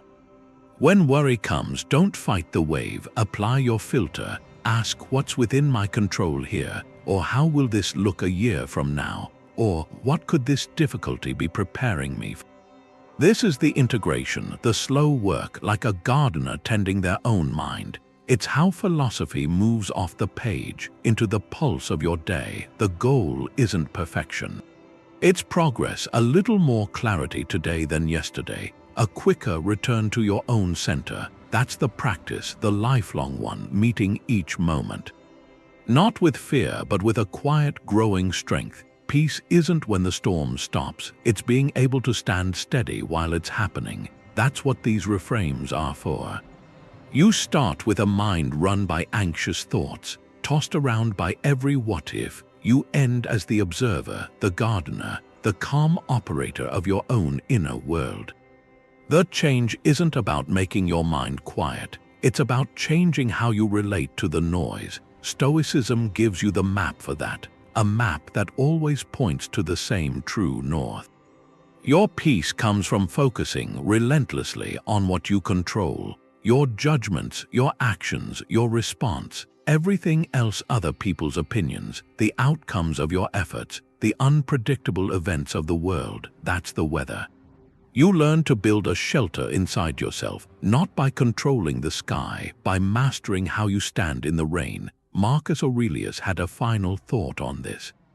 He wrote, "You have power over your mind, not outside events. Realize this and you find strength. That strength is the tranquility of the disciplined mind. It's the quiet space you create, the space between something happening and your chosen response. That space is where your freedom is. So as this ends, your practice starts." Don't try to hold all 30 reframes at once. Go back, listen to your own reaction. Which one or two landed with a quiet click? Was it the simplicity of the control dichotomy? The humbling view from above, the fierce embrace of Amor Fati? Choose those, write them down, put them where you'll see them tomorrow morning. Then commit to practicing in the small moments. Not during a crisis, in the first flicker of irritation in traffic, in the slight tension before checking an email, in the mundane worry about tomorrow's schedule. That's where you build the muscle, one conscious, gentle reframe at a time. That's how you move philosophy from an idea into the fabric of your day. You're not just learning about Stoicism. You're learning to live it, and you don't have to do it alone. Share in the comments which single reframe will you try first. By naming it, you claim it. And in that sharing, we build a quiet community of practice, all tending our own gardens, all learning to find calm in the same ancient wisdom. The path to a resilient mind is walked one step at a time. Your next step begins now.